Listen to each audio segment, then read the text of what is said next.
Phiales is in fact the Greek. If you look up Strong's Concordance and you look up the word vial, not the first vial, the second vial, as in a vial of something, you'll find that that is in fact the spelling in Strong's Concordance. Whether that's legitimate to go on the screen is a whole different question, but I wanted to distinguish vials and vials. So, and we're only going to try and address the first 5 this evening because, well, there's just so much in this and it's so exciting. So hopefully I can share some of that with you. So firstly, we want to position ourselves for this evening. We want to understand where we are in the great span and scope of the prophecy of Revelation. So I want you to turn back, if you'd be so kind, back to all the way back to chapter 11. So chapter 11,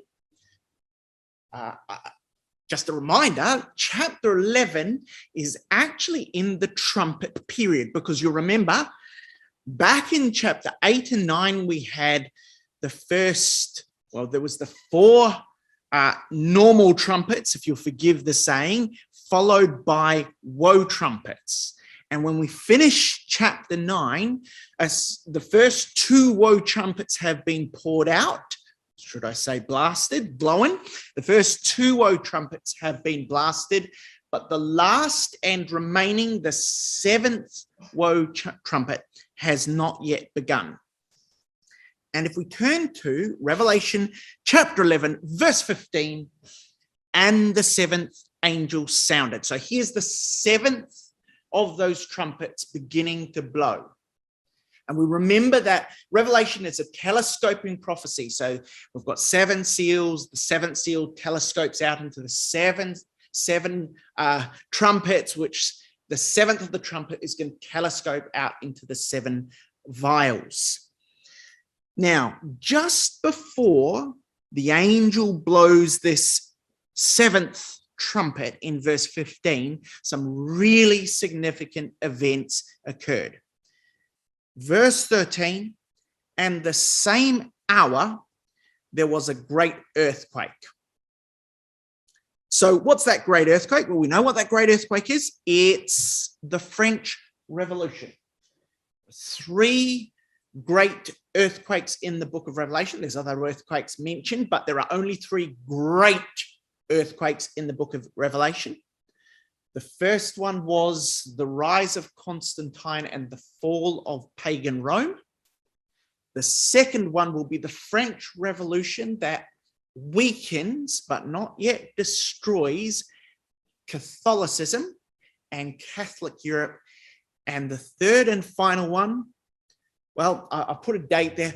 Who knows? That's ridiculous to put a date up there. But nonetheless, the final fall of Catholicism at the end of the 7th vial is the 3rd earthquake. So the one we're looking at here in chapter 11 is the French Revolution. So just before the 7th trumpet blows, the French Revolution occurs, and the world is changed irrevocably forever. You'll recall the saying of Winston Churchill when asked what he thought was the impact of the French Revolution. He said, "It's too early to tell."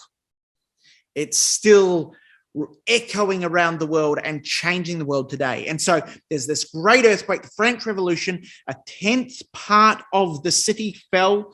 That is, France itself fell to the revolutionaries.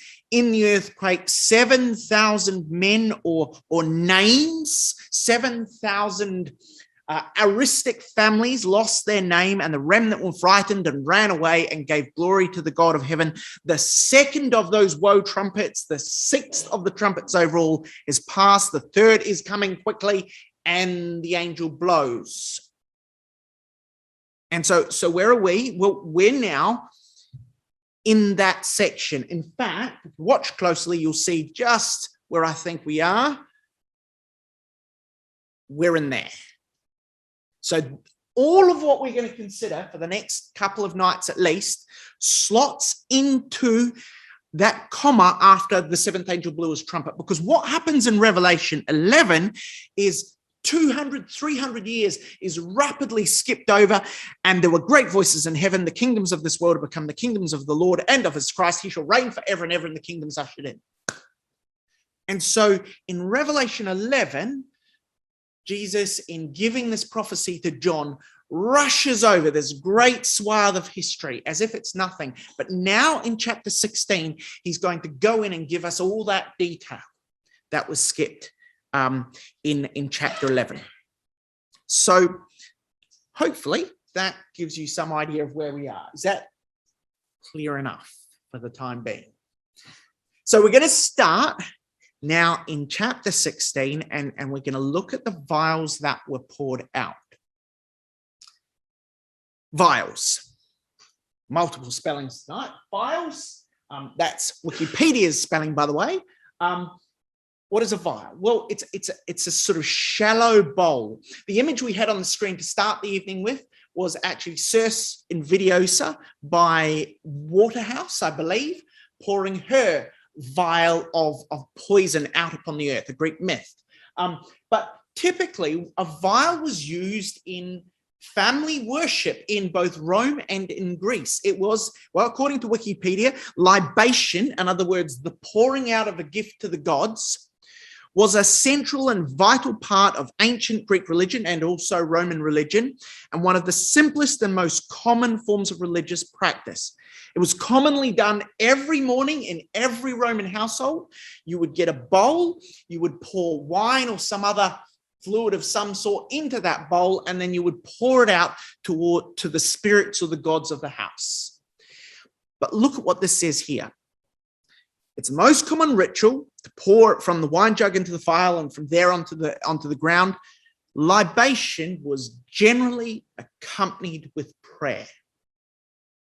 And this is something that every person who was contemporary with John and heard this prophecy would have understood. They would have seen libations being made, the prayers being offered, and then the fluid being poured out upon the earth. And of course, that's so meaningful to the saints. You'll remember back in the trumpets, the saints were suffering then, and we're told that this angel comes forth and he bears up the prayers of the saints up to heaven where it can be heard, and then the trumpets come forth. The trumpets were in response to the prayers of the saints before the golden altar. And here again, the prayers of the saints are going to be important. Why seals, trumpets, and vials? Why not just go trumpets and trumpets and trumpets, or vials and vials and vials? Why three different, if you like, pieces of symbology? Well, to a degree, what they represent is a different mechanism, a different approach, a slightly different message. The seals was, if you like, a mark, a guarantee of the certainty that God would fulfill what he was saying he would do upon the pagan Roman Empire, and that those changes in the pagan Roman kingdom, as described in the seals, leading up to the birth and coronation of Constantine, would occur. So it's God's guarantee. The saints are not really involved. God is just promising that this will happen. But the trumpets are blowing to a degree, the saints are involved. There's some degree of agency for the saints here because their prayers trigger the trumpets and they call God to action. But when we come to the vials, as we said in our last class, the saints are somehow involved. Somehow, as chapter 15 confusingly told us, the saints are the ones involved in pouring out these vials. And we go, well, how does that work? I mean, Christ hasn't arrived by the time the vials start. How are the saints pouring them out? Well, when you look at chapter 16 and verse 1, there's this great voice out of the temple, out of heaven, as it were, saying to the seven angels, go your way and pour out the vials of the wrath of God upon the earth. Go your way. Well, ways, yes, but it is a singular phrase. They are going together. Now, these vials will be poured out at slightly different points in time, but nonetheless, they're going together They're moving out into the world with these vials of God's wrath together. And we are certainly involved in the 6th and the 7th vial. So whoever else is involved in 1, 2, 3, 4, 5, which we believe to be the angels, we collaborate with them. And in the mind of the Spirit and of Christ, all of them move out together. That's how we're involved. That's why vials. We are doing this. We're involved. There's action and agency on behalf of those doing it. Now, I know that doesn't sound like an important point, but I think it really is.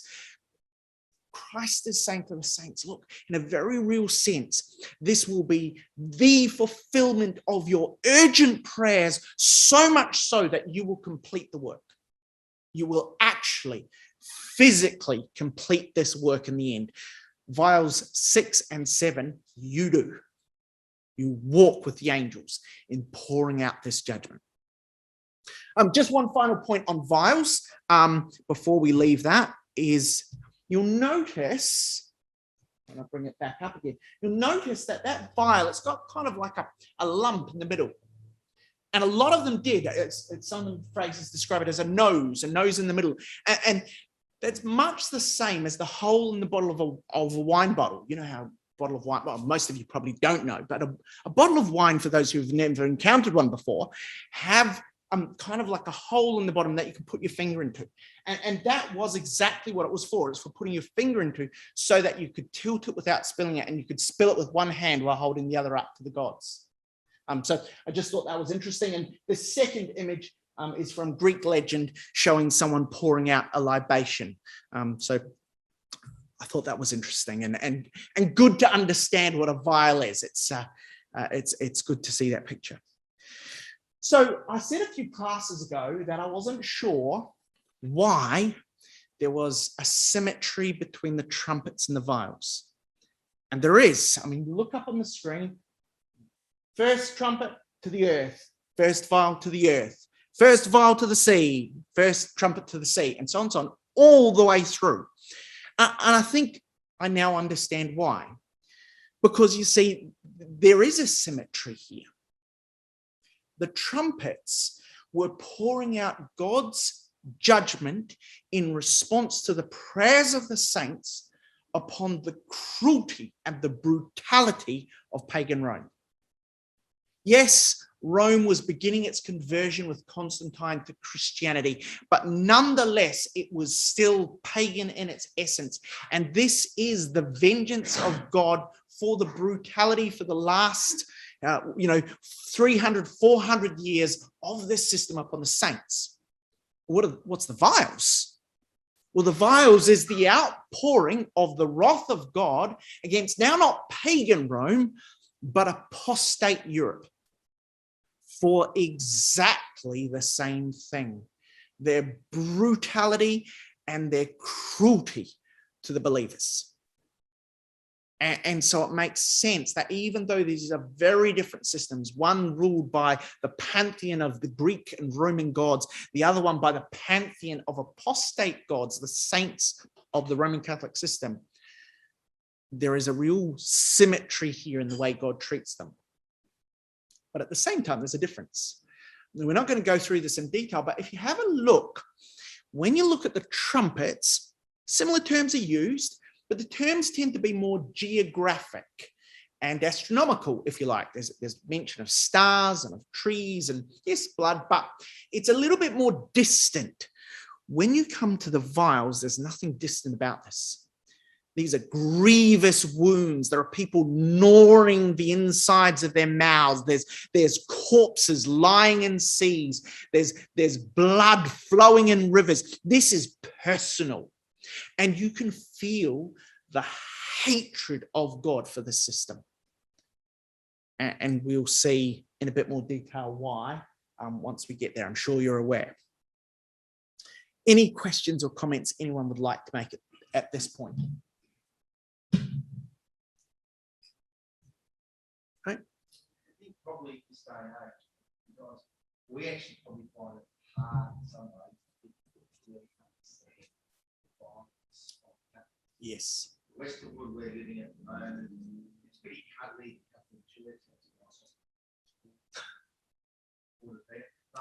And I think we really don't get it. That's right. They've done a very good job of rehabilitating their image and sanitizing themselves worldwide.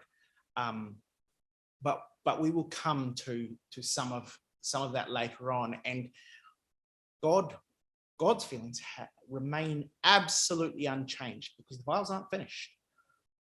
And his worst vials are yet to come, his most vengeful vials. And let's make no mistake here. God is having vengeance. This is revenge.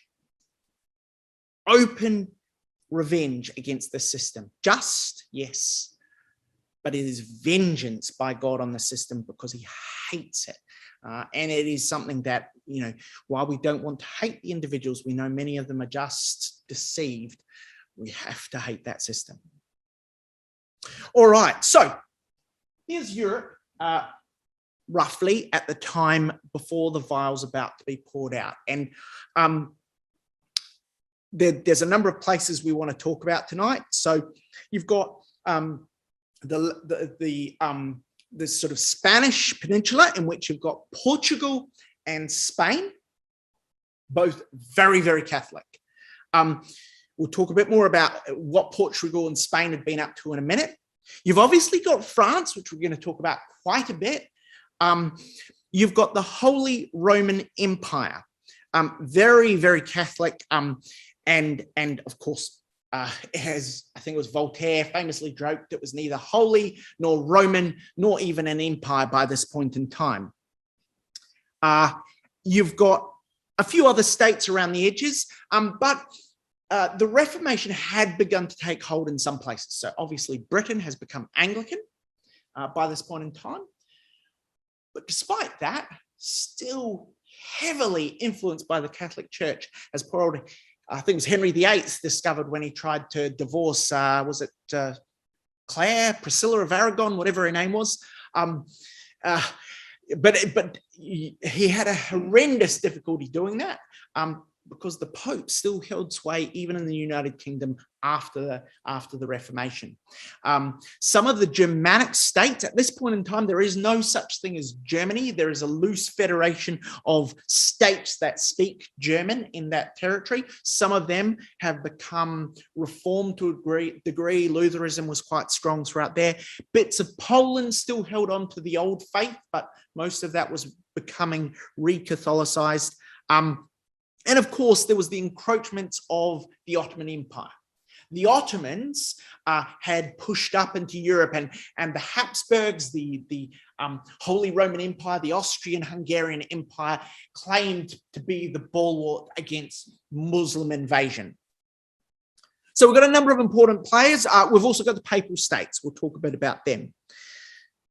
So let's focus in for a minute on France and the Holy Roman Empire. This is Charlemagne. He means Charles the Main Man or Charles the Great. He kicked off the Holy Roman Empire. Christmas Day, 800 AD, was gifted with the title of the Holy Roman Empire. And of course, the reason he got that is because he came in and saved the Pope's bacon. The Pope was being attacked by various different people. They were taking away his territory, and in swoops Charlemagne and helps him out. And thereafter, that title of being Holy Roman Emperor is conferred on the person who provides the most military muscle to the king, to the Pope. So Charlemagne, on his passing, handed on his empire, which included France, a little bit of Italy, and a lot of sort of Germany and Austria. He handed that on to his son, Louis the Pious. We're not sure whether he was pious or not. His other name was Louis the Beautiful. Not sure why. None of the pictures look particularly beautiful, but nonetheless. And then it was handed on to Charles the Bald, who handed on to Charles the Fat. That obviously had quite a few Charleses to pick from. So this was the path of what was called the Carolingian Empire, or the Carolingian dynasty, which just means the dynasty of Charles. Carolingian being of Charles. But what happened fairly soon is that the title of the Holy Roman Emperor moved away from being centered around France with Charlemagne, and it moved eastward to the territory of Austria and Germany, primarily with a guy called Otto I of Germany, who what had actually happened is the title had lapsed for a few years, and the Pope found himself in hot water once again. Said, anyone volunteering to come and save me from this invader? And Otto said, yeah, I'm in, as long as you make me Holy Roman Emperor. And he made the Pope sign that before he even moved. So the Holy Roman Empire is still a thing, but it's moved away from Charlemagne's core territory in France across into being centered over Austria by this point in time. And it's a patchwork of states. It's an empire, but not really. It is held together by an emperor, but he doesn't really have sovereignty over all of the territory he possesses. And it's looking pretty shaky by this point in time. But the Catholics are incredibly influential throughout this period. So just one example of this beautifully drawn map. Let me see if I can highlight something for us here. I'll do a poor job of it, but nonetheless, you'll get what I mean. Roughly there, you're seeing that come up. So hopefully you saw a red line appear on the screen. I'll do it again, just so it's really clear. So that line is a line drawn by His Holiness the Pope at a thing called the Treaty of Tordesillas. I don't know, could be a Spanish snack of some sort, but it was drawn by the Pope in 1494, in which he split the world into colonial opportunities. So he drew this line down America, because that's what's on the map, and he drew the line straight down America from the pole to pole, and he said, okay, so on the east of this, Portugal, you get that. On the west of this, Spain, you get that. Anyone else? Too bad. And a few years later on, he actually drew another line over in sort of around the territory of Indonesia, showing how far to the east the Spaniards got and how far to the west the Portuguese could have. Which, by the way, explains why there's one country in South America that speaks Portuguese and all the rest speak Spanish. It's where that line went. That line cut off the nose of South America, which became the territory of Portugal, but all the rest was in the Spanish domain or region. Now, why was that important? Well, it was important for this reason. Those colonies were incredibly lucrative. We will see in a little bit how lucrative they were. Enormous amounts of money were pillaged out of those colonies using incredibly brutal slave labor approaches. These Christian empires grabbed hundreds of thousands, if not millions of slaves from Africa, deported them under terrible conditions into Latin America, and then used them till they died of yellow fever and other diseases, to rip out whatever it is they wanted, including tremendous amounts of gold and silver. And it really was the most grotesque robberies. And I think one of the reasons God is so enraged, he's not just enraged with what they did with the saints, but their absolute callous brutality towards humanity for hundreds of years. And God is enraged with this. So the Pope has done this. He's drawn this line. He said, on this side, Portugal, on that side, Spain. And incidentally, that's why there weren't too many French colonies in South America. In fact, there's only one. We'll touch on that in a little bit. They didn't get a Guernsey. Obviously, they weren't in with the Pope in the 1490s. So that's what's going on with Spain and Portugal. This is still happening by the time the vials are going to begin. They're still making a lot of money in this area. As for France, the French Revolution has just started. The peasants were revolting. So on the screen, we've got a picture of Marie Antoinette, who famously did not say, let them eat cake, but nonetheless, let's keep telling that story. And her husband, Louis XVI, looking very pleased with himself, I might add. The cartoon on the screen is, if you go looking for a cartoon about the three estates, and I'll explain that in a minute, you'll find lots of them, lots of different cartoons. This was a very common meme of the time, the three estates. So the three estates were as follows. The first estate, particularly in France, was the clergy. There were 130,000 clergymen, give or take, in the first estate at the time of the French Revolution. The second estate were the nobility, barons and dukes and all of that sort of thing, earls and you name it. The 7,000 names that are going to be lost during the French Revolution. And there were about 400,000 of them, approximately 1 to 1.5% of the population. The remaining slightly above 98% of the population was the third estate, which is everybody else. Now, by this point, there was a burgeoning middle class known as the bourgeoisie, slight insult at the time, but nonetheless, the bourgeoisie, they made up about 2% of the population. 24 million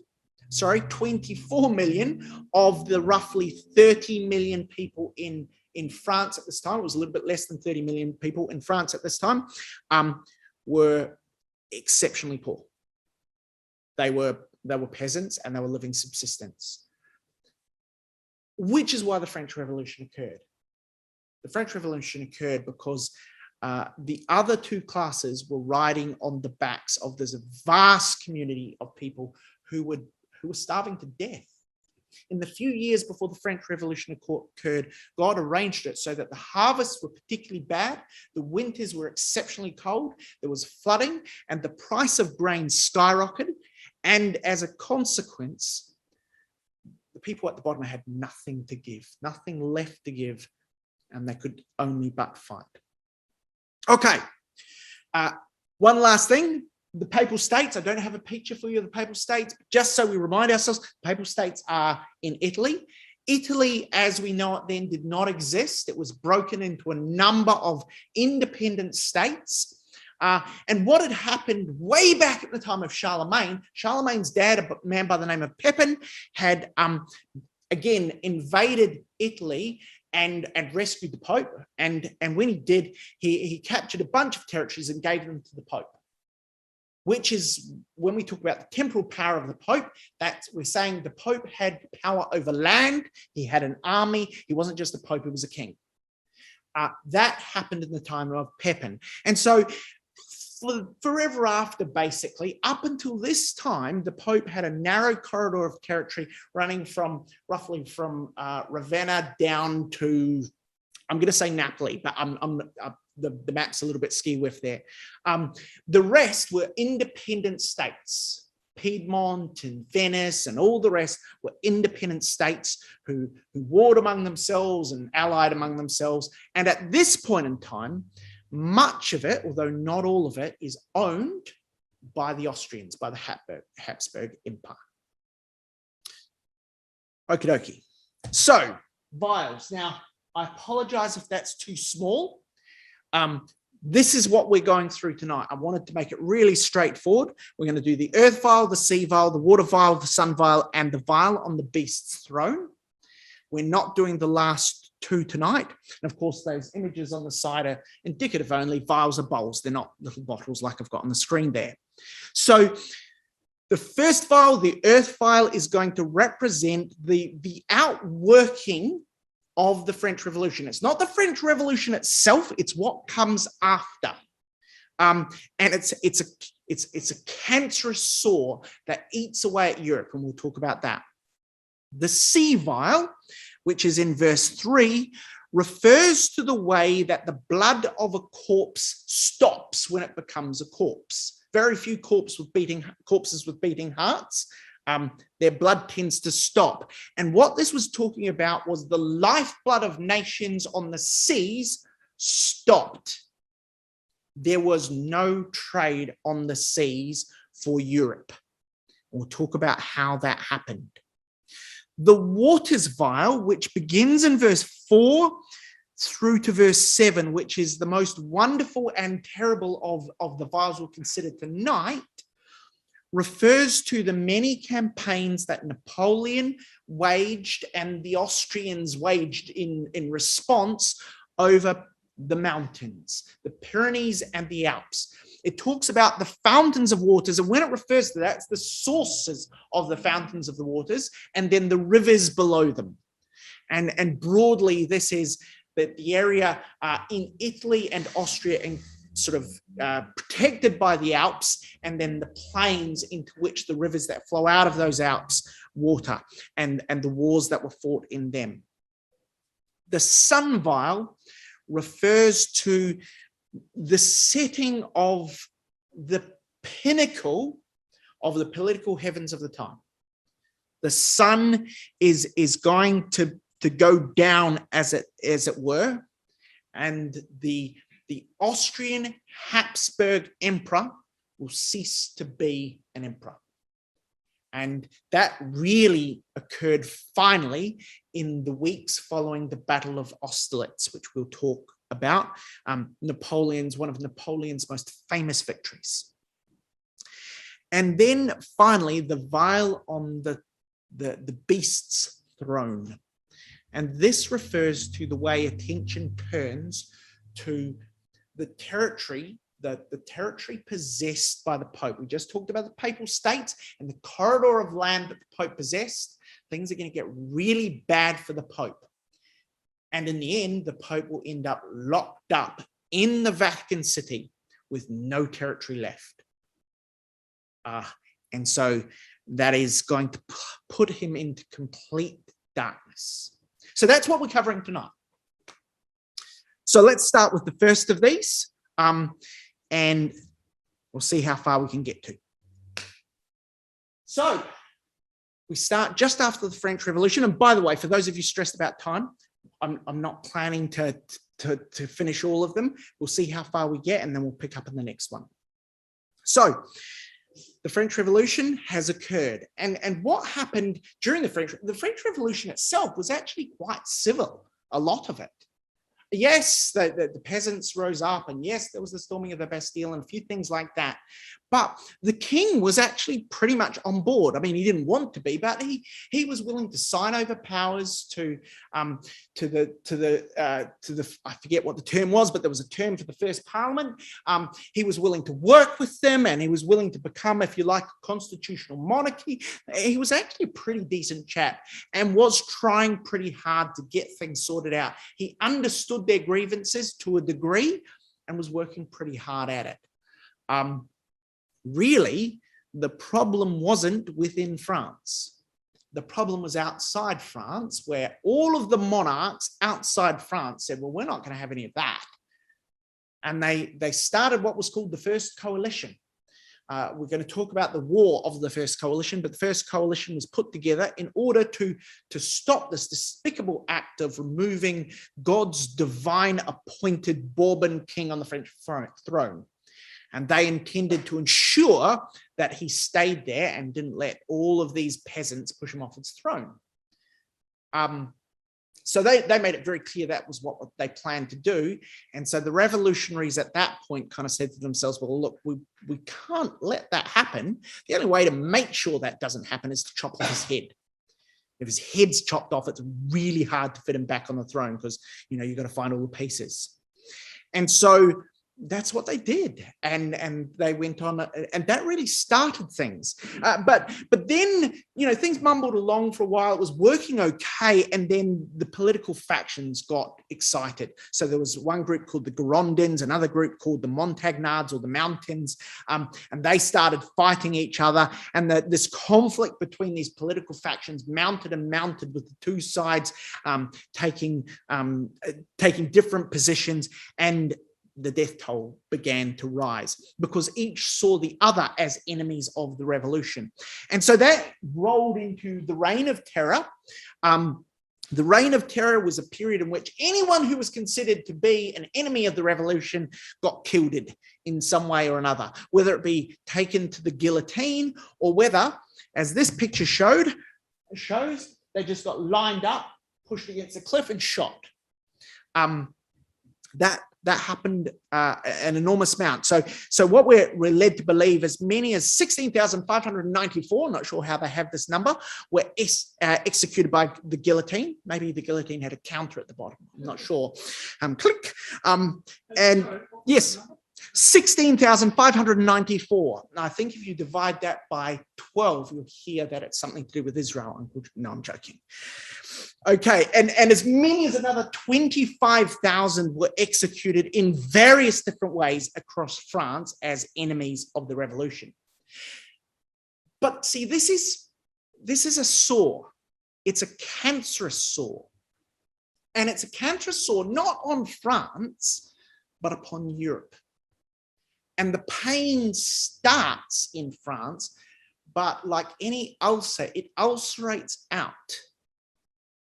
And so what happened is that the reign of terror is just the beginning, because what then happened is the French said, well, look, one way to deal with the problems we're facing, and particularly the first coalition, and that's to go on the offensive. Now, to start with, the offensive meant defending Paris from the invasion of Austrians.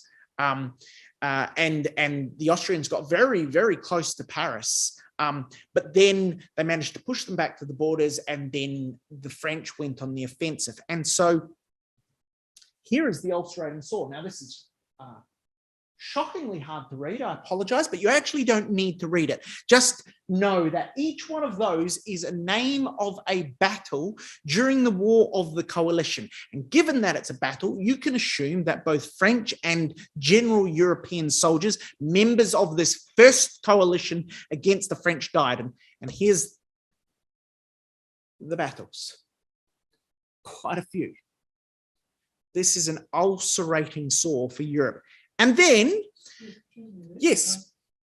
This coalition that is forming behind these battles, they are a coalition of states outside of France or outside of the revolution that are trying to overcome the revolution. That's right. Fantastic question, Uncle John. So this coalition, or the first coalition, was a coalition of states broadly orchestrated by the Austrians, but it included the Austrians, the Spanish, the Portuguese, I think the British, and I think the first one didn't include the Russians. So they're trying to follow the sovereign power of the king. Not even that. See, they weren't even threatened by the French. They're trying to make sure the French hold on to sovereign power of the king, because they saw it as an affront against feudalism, against monarchy, against the divine right of clergymen and of the aristocracy to rule the serfs. They believed that God said it was okay for you to stamp on poor people, and because of that, they were not willing. And so what they did is they marshaled their armies, predominantly made of poor people, to fight against other poor people in France, in order to ensure that all these poor people had to have a king who would take their money. Super just. And of course, the whole thing is based on divine right. Whose divine right? The Pope's. The Pope is the one who gave all of them legitimacy. He is the one who does this. So the first coalition is a coalition that was created to stop this happening. Napoleon primarily, but some of the other French generals also were involved in fighting the war of the first coalition to a standstill. And in fact, Napoleon eventually managed to march within a couple of hundred kilometers of Vienna, the Austrian capital, at which point the Austrians sued for peace, which was signed by Napoleon. And bear in mind, Napoleon at this point in time is only a general. A general isn't as high as we think it is today. He's not like top dog in the army even. He's just got a body of soldiers. And he, without anyone's permission, negotiated the Treaty of Comperformio, which forced the Austrians to back down and disband the first coalition. Napoleon then went off on his own sort of fantasy trip, he decided he wanted to create an Eastern Empire. We'll talk a little bit more about that soon. Invaded Egypt, and there was a sort of 2-year hiatus while he was down in Egypt fighting the Egyptians and having loads of fun there, shooting the nose off sphinxes and that sort of thing. He didn't really do that, but that's the legend. And in the meantime, the Austrians thought, yes, we still don't like this, and they formed the second coalition, and it happened all over again. And again, war after war after war after war, battle after battle, deaths right across Europe. So this is battles fought in Austria, in Italy, in Spain, in Germany. And it's an ulcerating sore, bleeding the lifeblood of all of Catholic Europe. Just so you've got some numbers, and again, I'm not sure how easy that is to see. War of the First Coalition, we believe as many as 330,000 people died in the War of the First Coalition. Some of the significant battles, the War of the Vendée. Now, the War of the Vendée is the civil war that was fought in Western France, so the area of France closest to the United Kingdom, which really stayed very royalist. And so there was a civil war for a number of years there, in which 170,000 died. The Haitian Revolution, we'll talk more about this, 270,000 died, and that is a very low estimate. It was possibly one of the most brutal and horrific wars imaginable, in that it was primarily fought with machetes. Just picture that, 275,000 dying, and most of them with machetes. Not a nice picture. And so war after war, battle after battle, the French even had the French even had the bright idea of invading Ireland at one point. Didn't go particularly well for them, and a lot of people died in that. This is an ulcerating sore, and it just keeps on weeping and hurting and bleeding right across Europe. And it's notable that they are very high numbers, but for the times that like today, more numbers a lot later. Yes. The population of the earth was so much greater than it was back then. So back then, huge numbers. Yeah, well, just, I mean, I don't know the precise numbers, but how many American soldiers died in the 20-year Afghanistan war? It was like sub 10,000, wasn't it? 2,000, and that's enough for the Americans to go home. Well, even if it's 24,000, you think of these numbers, and bear in mind the population of France alone is less than 30 million. So during these wars, we're told 1 in 20 died. 1 in 20. You know, COVID eat your heart out. This is an ulcerating sore. All right, I'm looking at the time. I'm thinking we've got through one. Do you want me to go into the C vial, or I'll show of hands, who thinks we should start the C vial and see where we get to? It's not quite a majority, so I think I should stop. Thank you for that. We might leave it there, and we'll get into the C vial next class.